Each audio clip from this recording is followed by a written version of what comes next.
In business today, three things to know. First, it's the worst dive for the NASDAQ since 2011. What's behind the Thursday tumble? Then, the world's top finance people and economists gather in Washington, D.C. for the International Monetary Fund and World Bank get-together. The global forecast turning the corner. And where did the HR department go? Why companies are dispensing with traditional human resources. AriseXchange from Washington, D.C. starts now.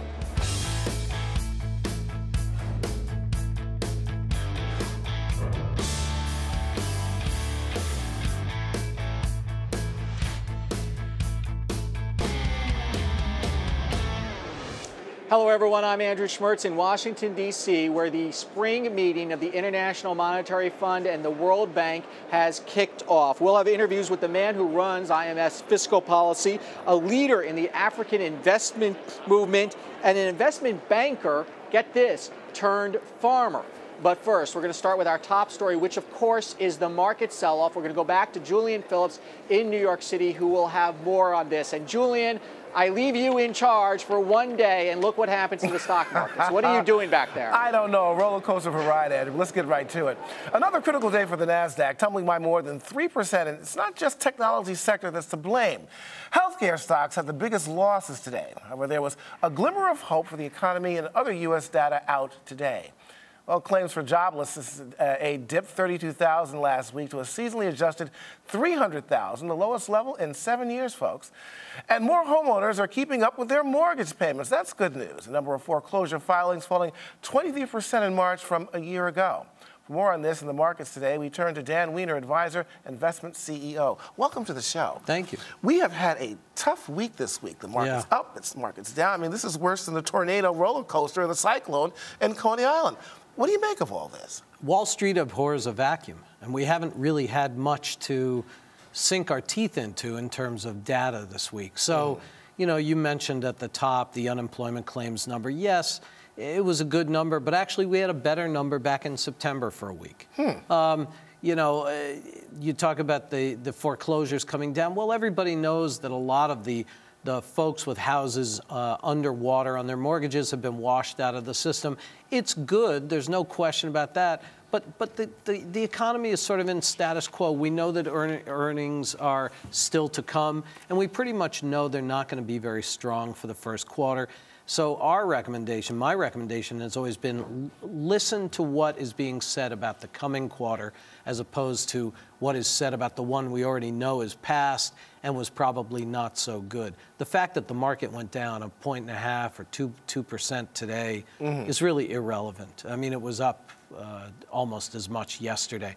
But there's a vacuum of information, and so traders are trading and investors are hanging in. We've been talking about a correction here, and we had some experts come on and talk about maybe a 5 to 7% correction within the first 3 months, and maybe a 10 to 12% correction over the year, the 12 months.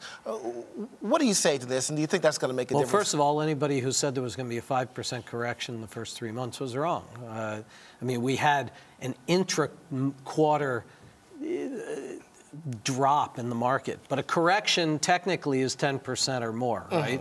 A bear market's 20%.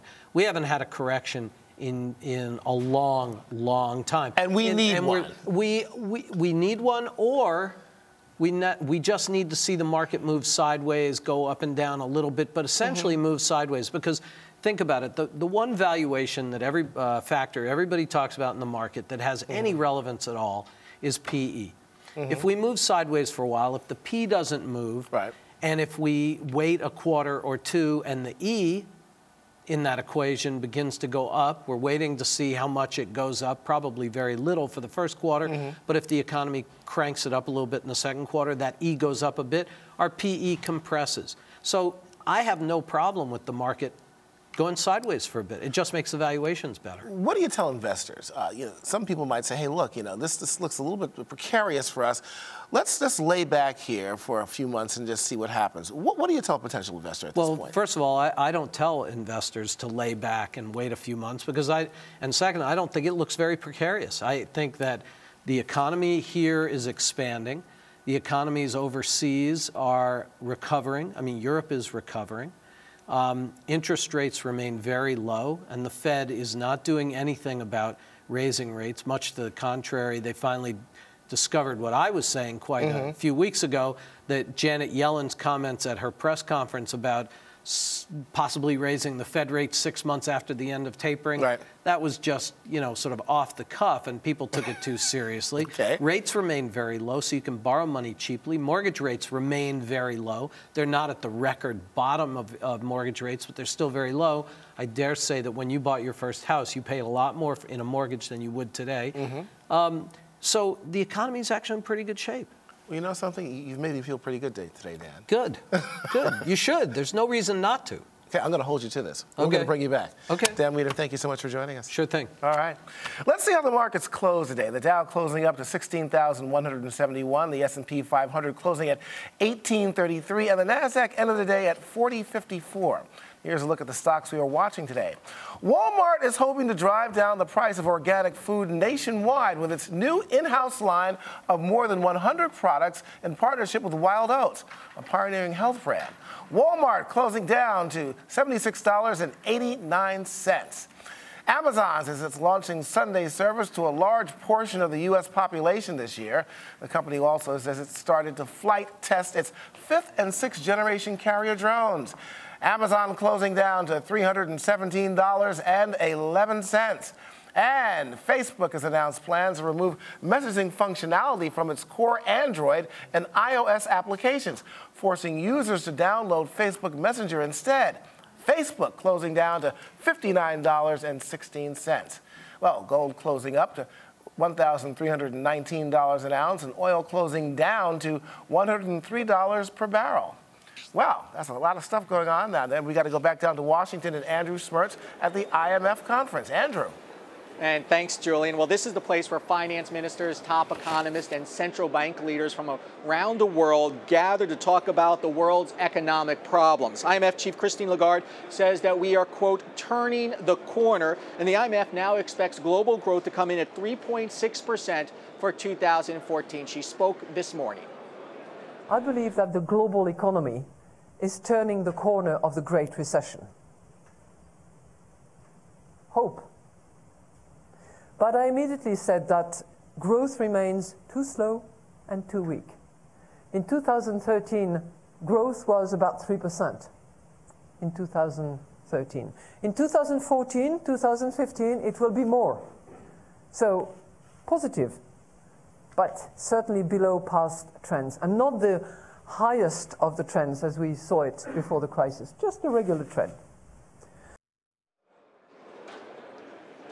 There are a few risks here that the IMF has identified that could sort of provide some obstacles to this growth forecast. At the top of the list is the geopolitical problems going on with Russia, the Ukraine, and Crimea. To that extent, the G7 met this morning to talk about it. It used to, of course, be the G8, but Russia, in effect, got a red card and ejected from the G8 after it invaded Crimea. The G7 spoke. We have not heard any news coming out of that. There are some other issues of concern, and specifically economic inequality. Our next guest says that is one of the biggest threats to the world's stability. Sanjeev Gupta is one of the leading people on fiscal policy here, and we spoke with him this morning. There are various ways of looking at this concept. One is popularly called Gini coefficient, where if the Gini is 0, it means everybody's income is equal. If it is 1, it means one person in the economy controls everything, owns everything. So that's the Gini coefficient. The other is to look at the income shares of different proportions of population. How much does the top 1% earn from the economy? How much does the top 10% earn? And for example, in the case of the US, for top 1% and top 10%, their shares of income in the economy has risen quite sharply in the last 10, 20 years. So these are some of the measures for gauging income inequality. And so how does that compare then to the inequality in Africa? Inequality in Africa is relatively high. The average inequality in Africa, or the Gini, is over 0.45% or 0.45. when you compare that with the advanced countries where it is about 0.3, so compared to other parts of the world, Asia, emerging Europe, advanced countries, Africa is higher, but it is lower than Latin America. So Africa is high up there, but in the last couple of years, inequality has improved, or the income distribution has improved. What has improved it? Sorry? What has improved it? It is there are not that many studies, but our impression is that it is essentially the growth which has taken place in the last 7 or 8 years, and it's been sustained growth which has not only reduced poverty but also has had some impact on income distribution. So what is the risk then from economic inequality? I imagine political unrest is the most significant risk. When you look across in the last 20 years at the world surveys, you find that the pressure for redistributive policies is increasing over time. And so that tells you people are asking their governments to redistribute more and more because of the widening income distribution. So that is one of the reflections that we can see coming out of this widening income distribution over time. And where is the solution? Is it with a growing private sector, which still has a long way to go in Africa, or is it going to be government-based? I think it has to be both. In the case of the government, if you look across the advanced countries, roughly 1/3 of the income inequality has been addressed through fiscal means, through the budgets in advanced economies. Higher taxes, for example. Higher taxes or more transfers, whether it's pensions, whether it is some kind of transfer program. In fact, the evidence is 2/3 of this improved income distribution has been addressed through expenditure side, through transfers and other kind of instruments, and 1/3 through taxes. So both the instruments have been used in advanced countries to address this concern. However, in Africa and in other developing countries, the revenue ratios are not that big. So their ability to implement transfer programs is very limited. So they are not able to affect income distribution as much because of lack of resources. And so until they mobilize more resources, they are not going to be able to have a big impact on income distribution.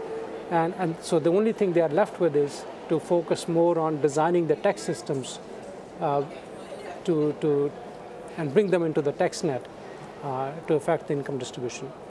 To increase revenue. So broadening it out for this conference here, what is the record, do you think, of the IMF and World Bank conferences? So it's not just a bunch of people getting here and talking, they actually do something. How do you think they're doing over the last few years? One of the things that happen in these kind of meetings is countries come and share their experiences. Ministers hear others telling how they have managed to address these concerns. And so there is a lot of learning, cross-learning across countries. And Shared I think, knowledge. Yeah, and so this is something that we see happening here in these kind of meetings, where we present ideas, there is a discussion that takes place, and then we see countries picking up good ideas and saying, why don't we try them?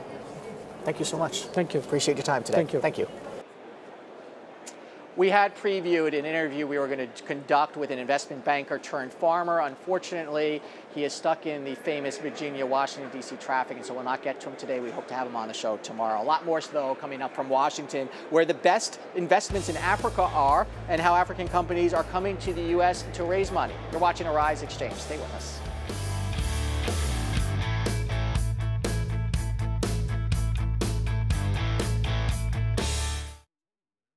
News can definitely be improved when reflecting diversity. A lot of mainstream news, they don't dive into it. Who wants to hear about negativity all the time? They only show what they think people want to know and not what people really should know. World-based stories that's what I enjoy the most. I think diversity of news is important to the world so that everybody will be aware of their surroundings and what is happening today.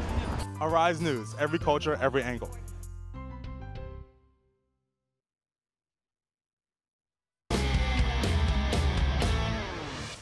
Well, welcome back to AriseXchange here in New York. Now, time for our business ticker, stories making news around the world.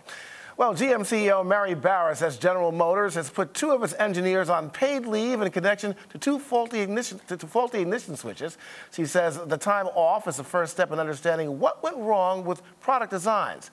The defect has led to the recall of 2.6 million vehicles, as you may recall, and is linked to accidents that have killed 13 people. Meanwhile, GM is facing a federal investigation into how the faulty designs were approved and then manufactured. SAC Capital investors have pled guilty to charges of insider trading and agreed to pay $1.8 billion in the settlement. And that fine is in addition to 5 years probation and taking on a compliance consultant. The settlement comes after 8 SEC employees pled guilty to insider trading. The DOJ says this is the largest insider trading settlement in history. Well, the Paycheck Fairness Law has once again been defeated by Republicans in the Senate.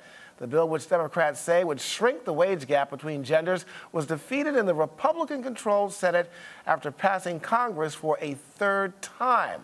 The proposed legislation would have made it illegal to retaliate against employers that discuss their salaries and try to limit excuses for paying women less than men. We now go back to Andrew Schmertz at the IMF conference in Washington, D.C., where earlier he spoke with Chief Executive Officer and Vice Chairman of Africa Investor Group, Hubert Danso. Well, I think it's a very important move. I mean, elsewhere in the world, GDP is rebased on an annual basis. So I think the mere fact that it's grown over such a substantial rate is because it hasn't happened for quite some time. Notwithstanding the fact that it's got a great leadership and economic team that are focusing much more on the economy. I mean, you've got ex-Goldman Sachs people in there, you've got some great Harvard-trained minds, you've got some very practical private sector-oriented expertise within the cabinet. So on that basis, it says a lot about the economic leadership of the country and how they're prioritizing the types of things that matter to the investment community. A better, more realistic, more timely understanding of the growth opportunity within a market. The finance minister of Nigeria, though, identified a real challenge, which is that the per capita income is still around $2,000 a person. And this is a problem that you've cited throughout Africa, that there is this continued inequality. Yes. How is the continent addressing that? And obviously it's a per country issue. Yeah. Well, ultimately you've got to be able to put some very practical economic measures in place that can attract investment. Now, one of the things that we've got to look at in terms of the GDP is the quality of that growth. To what proportion of that is supporting services? What proportion of that is growing the industrial base and creating jobs? And I think that's really where governments now need to basically apply all of their expertise and all of their political and economic capital, really looking at the quality of the growth rather than the overall number. And ultimately, as you know, the continent is one of the largest and fastest growing continents in the world today as an opportunity. But the question is, how can we double that? So let's not sort of get too carried away and too confident and comfortable with a sort of anywhere between 5 to 7% on average. We've really got to be in a sort of 9 to 11 space. The question is, what practical things can the governments put in place to get there? Yeah, and so to that question, what is sort of the overhang that is causing sort of a suppression of that growth? Because there is this significant opportunity. Yeah. Well, it's private sector development.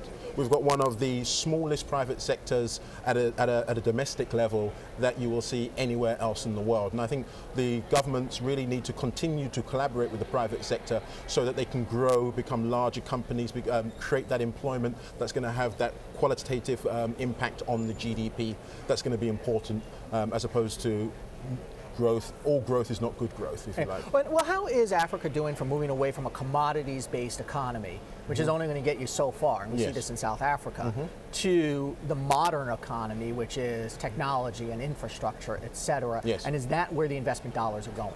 Well, absolutely. I mean, you can't build great industries if you can't get energy to run businesses, and you can't export some of your primary goods and then beneficiate and add value to them if you don't have good transport links. So that we know what the infrastructure deficit is. They say 96 billion odd per annum is required over the next 10 10 years, every year. But what we are asking is how much of that is bankable? How much of that can the private sector intermediate with capital, build local companies and create those jobs that's ultimately going to drive that GDP growth from a quality standpoint? Ahead, we return to the International Monetary Conference in D.C. with AriseXchange, Andrew Smerts, and why African agriculture is crucial to the global economy. You're watching AriseXchange.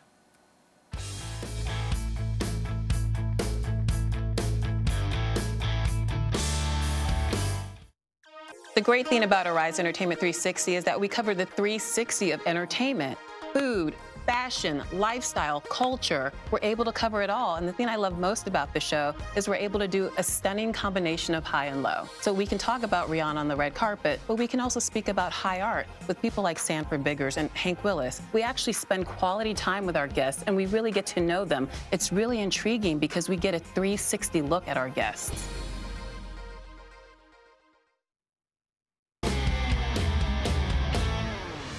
Welcome back to AriseXchange. As Andrew Smerts says, we're going to talk about African agriculture tomorrow, but right now we're going to talk about something that everybody's interested in. News for automakers around the world. There was yet another recall announced today. This time, BMW says it would voluntarily recall more than 156,000 vehicles in the United States, including its popular 3 Series compact sedan, to check for potentially defective bolts that could lead to engine damage. Well, the car coach Lauren Fix joins us now with more. Lauren, I got to tell you, you talk about GM, Ford, Toyota, now the Germans. Right. Well, I think this is a lot of reaction and not wanting to be that next company. The Germans build great cars. We already know that. But the thing is, people make mistakes. Quality control issues come up. And when you actually take something that's engineered and you put it into use, sometimes you don't see a problem until it occurs. And they're just collecting data and being proactive like every other manufacturer. You see that you've got Toyota being proactive again as well. So right now, BMW has recalled 232,000 imported and locally produced cars just in China. This is worldwide. So if you do have a check engine light and you have a 3 Series or possibly a 5 Series or a Z car, call the dealer, give them your vehicle identification number, known as a VIN number. They'll key it in and let you know if your car is under this warranty. If so, and you do have a check engine light, don't drive the car. Make sure to contact the dealer before making any Well, Lauren, let me step in here for a minute. Are you saying now perhaps that these car companies are overreacting? I think they don't want to be the next person in the limelight. You saw what happened to GM's Mary Barra. You saw what happened to Toyota. The last thing you want to be is that other company. So if you're proactive, you don't have fines, which allows you to, cars have thousands and thousands of components in them. You have over 24 computers and tons of moving parts and bearings and bushings and hoses and belts, and sometimes there's problems, just like the Toyota recall. So what I tell people is when you have a problem, make sure to report it to NHTSA, but I think if you don't, it's on us as consumers to report it, and the truth is manufacturers have to be proactive now. There's no other choice because right now we're all in the limelight, every single auto manufacturer. Lauren, I understand that, but we're talking about 156,000 cars here just by BMW alone. We're talking about a bolt that might cause an engine to stall. That sounds like serious business to me.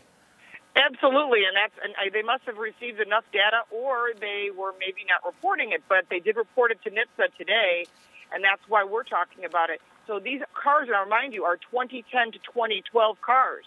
Right. So that means that they may have known about it for a while, and now they're saying, you know what, this is kind of questionable. Let's get on it right away. Right, okay. They certainly had a lot of problems. All right, we're going to keep our eye on this. Lauren Fix, as always, thank you for joining us. Thank you. All right, next, the HR department has often been called the principal's office. Now it may be empty. We'll discuss when we come back. You're watching AriseXchange.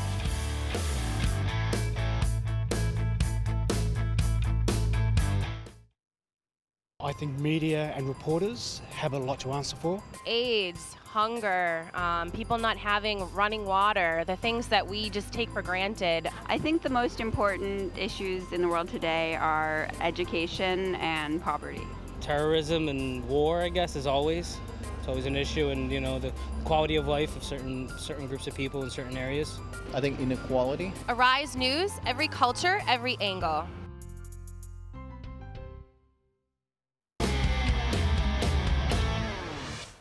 saying no to human resources departments? You can't be serious. But many companies are getting serious about finding different ways to hire, fire, and provide benefits to their employees.